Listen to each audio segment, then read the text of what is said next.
ভিনদেশি তারা ভিনদেশি তারা ইস্টবেঙ্গলের ট্রান্সফার রিলেটেড আরও একটা ছোট্ট একটা অডিও।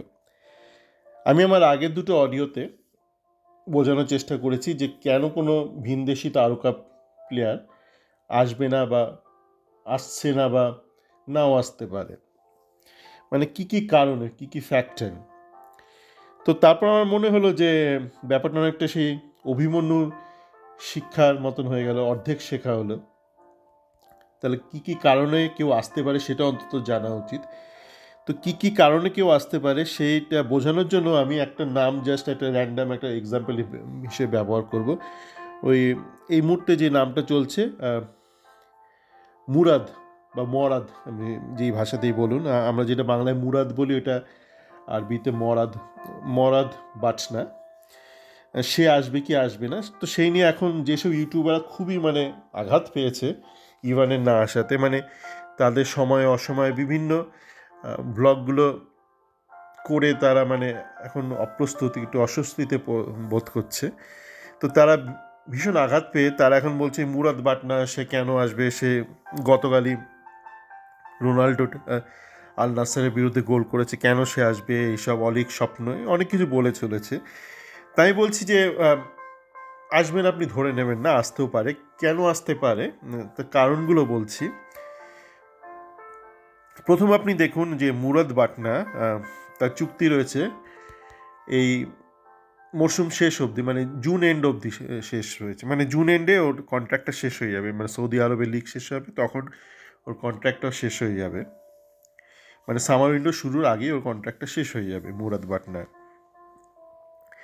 এবার মুরাদ বাটনার জুন মাসে যখন ওর কন্ট্রাক্টটা শেষ হবে তখন ওর বয়স গিয়ে দাঁড়াবে 35, এই মুহূর্তে 34, জুনে জন্মেছে তো 35 হয়ে যাবে।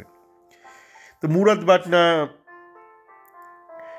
ইনভার্টেড রাইট উইঙ্গার, মানে বা পায়ের প্লেয়ার, মূলত ডান পাটাও সচল, এবং মুরাদ বাটনা ডান দিক দিয়ে ঢুকে ইনকাট করে, বা পা দিয়ে করে, কিন্তু ডান পা বললাম সচল, ডান পা দিয়েও কনভেনশনাল ক্রস করতে পারে ডান দিক রাইট উইং থেকে। এবার মুরাদ বাটনাকে আপনি আসবে কি আসবে না ভাবতে গেলে আপনাকে মুরাদ বাটনাকে আলাদা করে ভাবলে হবে না, তার সিচুয়েশনটাকে ভাবতে হবে, তার বয়স, সে কোথায় রয়েছে, সব কিছু নিয়ে আপনাকে ভাবতে হবে। ওই যে আপনি আইসোলেটেড ওয়েতে কিছু ভাবলে কিন্তু আপনার সমস্ত ভাবনাই ভুল দিকে আপনাকে টেনে নিয়ে যাবে। 35 মানে হচ্ছে আর খুব বেশি কিন্তু আর কেরিয়ার তার বাকি নেই, ফুটবলিং কেরিয়ার। সবাই রোনাল্ডো নয় যে 38 39 অবধি বা মেসি নয় টানবে। 35 মানে হচ্ছে এবার নিভু নিভু, মানে আর 2-3 বছর ম্যাক্সিমাম চলবে, কিন্তু 2-3 বছর ম্যাক্সিমাম সেটা কিন্তু আইএসএলের পক্ষে 35-এ। সৌদির কোনো ক্লাবে এই মুহূর্তে মুরাদের ক্লাবও খুব একটা ভালো পারফর্ম করছে না, মানে সৌদি যে লিগে রয়েছে একদম নিচের দিকেই রয়েছে। তো তারাও কিন্তু চাইবে মানে একটু ভালো জায়গায় নিজেকে তুলে নিয়ে যাওয়ার জন্য। তো সেই চাওয়া থেকে অবশ্যই 35 বছরের কোনো প্লেয়ারকে তারা কোনো লম্বা চুক্তি দেওয়ার সম্ভাবনা কম, হয়তো তারা বদলই চাইবে, মানে কেন আপনাকে ভাবতে হবে মুরাদকে না, তার টিম। মুরাদ গোল হয়তো করেছে আল নাসেরের বিরুদ্ধে, তো তার টিম খুব খারাপ অবস্থায় রয়েছে এই মুহূর্তে। তো টিমে অবশ্যই টিম ম্যানেজমেন্ট চাইবে ভালো কিছু করার জন্য, তার জন্য যা যা পরিবর্তন দরকার, বিদেশিদের পরিবর্তন দরকার। এবং যখন বিদেশিদের পরিবর্তন করে সাধারণত লোকে এই ভেবে করে যে সেই বিদেশি কয়েক বছর তাকে সার্ভিস দিতে পারবে, এমন নয় যে এক বছর করে। তো সেই ক্ষেত্রে কিন্তু মুরাদের যে বর্তমান ক্লাব রয়েছে, যেন ক্লাবটার নাম আলফাতে নাকি এরকম নাম, তারা কিন্তু নাও চাইতে পারে মুরাদকে আবার নতুন কোনো কন্ট্রাক্ট অফার দেওয়ার, বা দিলে হয়তো 1 বছরের অফার দিল। তো 1 বছর অফার দেওয়া মানে হচ্ছে মুরাদের তখন কন্ট্রাক্টটা শেষ হবে যখন, তখন ওর বয়স 36। তো 36 বছর বয়সে মুরাদের পক্ষে আবার কোনো একটা দেশে গিয়ে প্রতিষ্ঠিত হওয়া কিন্তু মানে তখন প্রায় ইম্পসিবল হয়ে দাঁড়াবে, মানে এবার এবার নয়তো নেভার টাইপ এখন কিন্তু মুরাদের অবস্থা।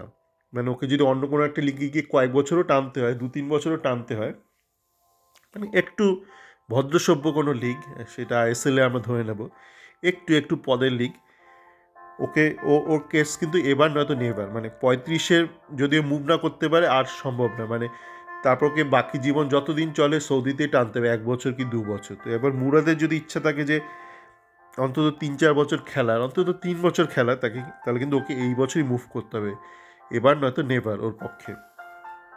এবার মুরাদ মুভ করতে, মুরাদ যত ভালো প্লেয়ারই হোক কেন, মানে মুরাদের নামটা যখন বাজারে এলো, আমাকে আমার পরিচিত অনেকে ব্যক্তিগতভাবে হোক বা আমার চ্যাট ফোরামে ওর বয়সটা নিয়ে একটা শঙ্কা প্রকাশ করেছে। তো সেই ব্যাপারটা কিন্তু মাথায় রাখতে হবে আমাদেরকে। মানে আপনারা অনেকে বলছেন না মুরাদ কেন আসবে, ইস্টবেঙ্গলে মুরাদ নেই, মুরাদকে আনার। আমি উল্টোভাবেও বলতে পারি, মুরাদ আসতে চাইলেও মুরাদকে নেওয়া হবে কি না সেটাও কিন্তু ভালো করে ভাবা উচিত ইস্টবেঙ্গল ম্যানেজমেন্টের। কেন? কারণটা হচ্ছে, আপনি যদি সৌদি লিগের সমীকরণটা দেখেন, ওখানে কিন্তু 10টা বিদেশি অ্যালাউড, মানে প্রত্যেকটা ক্লাব 10টা বিদেশিকে রেজিস্টার করতে পারে। আইএসএলে কিন্তু সেটা 6 এবং 4 জনকে আপনি নামাতে পারেন।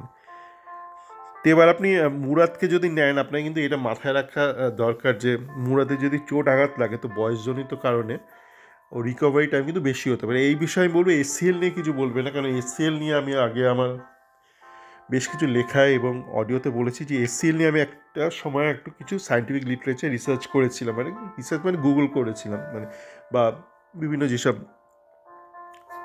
সায়েন্টিফিক লিটারেচার ডেটাবেস আছে। তো আমি সেরকম কোনো ক্লিয়ার কাট কোনো লিটারেচার পাইনি, পাবলিশ লিটারেচার পাইনি যেখানে বলছে যে এসসিএল ঠিক নির্দিষ্ট কী কারণে হতে পারে, এবং এসসিএল যে কোনো বয়সেই হতে পারে। এবং আপনারা দেখেছেন ইস্টবেঙ্গলের ক্ষেত্রে গত বছর যাদের হয়েছিল এসসিএল, হিজাজি মাহেরা, মাদি তালাল, তারা কিন্তু বয়স বাড়িয়ে আসেনি, তাদের বয়স সত্যি সত্যি অল্প, মানে তারা ওই মণিপুর বা কেরালা টাইপ ছেলে না যে 25 বছর বলছে কিন্তু অ্যাকচুয়াল বয়স 27-28, তা কিন্তু না, তাদের জেনুইন সার্টিফিকেট, বার্থ সার্টিফিকেট, অল্প বয়স তাদের হয়েছে। এবং এসিএল কিন্তু নন কন্ট্যাক্ট ইনজুরি। তো সেই জন্য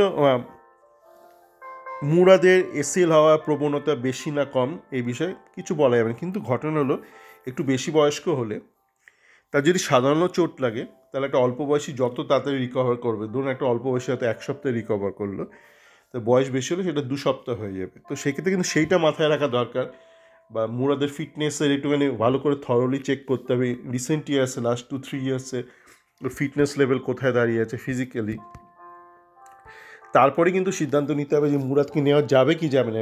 গোটাটা এরকম ভাববেন না যে মুরাদ আসবে না, আমি বলছি যে মুরাদ আসতে চাইতেই পারে, কেননা ওই যে বললাম এবার নয়তো নেভার মুরাদের পক্ষে বা মোরাদের পক্ষে ওর ফর ইস প্রফেশনাল কেরিয়ার। তো এই ব্যাপারটা মাথায় রাখা দরকার। আর ওই যে বললাম বিদেশিদের ক্ষেত্রে কে আসবে না সেটার অনেক ফ্যাক্টর রয়েছে, এই ফ্যাক্টরগুলো নিয়ে আলোচনা হয় না বলে একটা অজ্ঞতা থাকে। অজ্ঞতা যেখানে থাকবে সেখানেই রাগ, ঘৃণা, উদ্বেগ এগুলো থাকবে, মানে অ্যাংজাইটি থাকবে। এই ব্যাপারগুলো মাথায় রাখলে ইস্টবেঙ্গলের রিক্রুটমেন্টও ভালো করে হবে এবং ফ্যানরা খুব বেশি বিচলিত হবে না এই গোটা প্রসেসটার সময়। মানে অনেকেই বলছে মুরাদ কি আসবে এরকম ক্যালিবারের প্লেয়ার, ওই যে বললাম 35 বছর বয়স, এবার তার পার্সপেক্টিভে আপনাকে ভাবতে হবে সে কী ভাবছে এই মুহূর্তে। আপনি তার জায়গায় থাকলে কী ভাবতেন, আরও একটু টেনে দেওয়া যদি। আর সবচেয়ে বড় ব্যাপার দেখুন, মুরাদ কিন্তু কোনো ইউরোপে খেলছে না বা কোনো ইউএসএতে খেলছে না, এমন একটা দেশে খেলছে যেই দেশটা এই মুহূর্তে চাইছে তার একটা সোশ্যাল যে একটা তার পারসেপশন আছে, একটা গ্লোবাল পারসেপশন আছে সেই দেশটা সম্পর্কে, সেটাকে পরিবর্তন করা। কিন্তু পরিবর্তন কিন্তু একদিনে হয় না, মানে সেই দেশটা এতটাই কনজারভেটিভ দেশ, আকাশ পাতাল ফারাক, মানে দুবাইয়ের সাথে আপনার সৌদি। তো সেরকম সৌদির মতন দেশে কিন্তু এই মোরাদের পরিবার তারা কিন্তু অতটা স্বাচ্ছন্দ্য বোধ নাও করতে পারে। আপনি এত বলতে হলো তো এটা মুসলমান, কিন্তু মোরাদ এসছে থেকে মরক্কো কিন্তু অতটা কনজারভেটিভ নয়, মানে মরক্কোর ইউরোপের কাছাকাছি কালচার, মানে অন্তত মরক্কোর এলিট ক্লাসের আপনি যদি কালচারটা দেখেন, মরক্কোর এলিট ক্লাসের কালচার, ইরানের এলিট ক্লাসের কালচার, সেটা অনেকটা ওয়েস্টার্ন কালচারের কাছাকাছি, মানে অনেক বেশি ওরা আধুনিক, মানে ওরা কিন্তু ওই পুরনো একদম রগরগে কনজারভেটিভ নয়। মরক্কো, ইরান এইসব দেশে এলিট শ্রেণী, মরক্কো আরবান যে সেকশনটা রয়েছে তাদের যে কালচারটা কিন্তু একদমই আপনি যে সৌদিতে দেখছেন ওরকম না। সুতরাং একজন মরক্কান সে কিন্তু খুব একটা স্বচ্ছন্দ বোধ নাও করতে পারে সৌদিতে। ভাষাটা কমন, আরবি, কিন্তু আরও এইসব ব্যাপারগুলো আছে। আর সবচেয়ে বড় ব্যাপার যেটা বললাম যে কেরিয়ার কন্টিনিউয়েশন, আর ও কতদিন টানতে চায়, ও কি জাস্ট 1 বছর খেলে কেরিয়ার শেষ করতে চায়? সেখানেও ও হয়তো সৌদি ওর বর্তমান ক্লাব থেকে হয়তো এক্সটেনশন নাও পেতে পারে, ওকে হয়তো সেকেন্ড টায়ারে গেলেও যেতে হতে পারে। তো এই ব্যাপারগুলো ও যেমন ভাবছে, ইস্টবেঙ্গলকেও ভাবতে হবে যে ও রাজি হলেও যেন চোখ কান বুঝে ওকে সই না করায়। সকলে ভালো থাকবেন।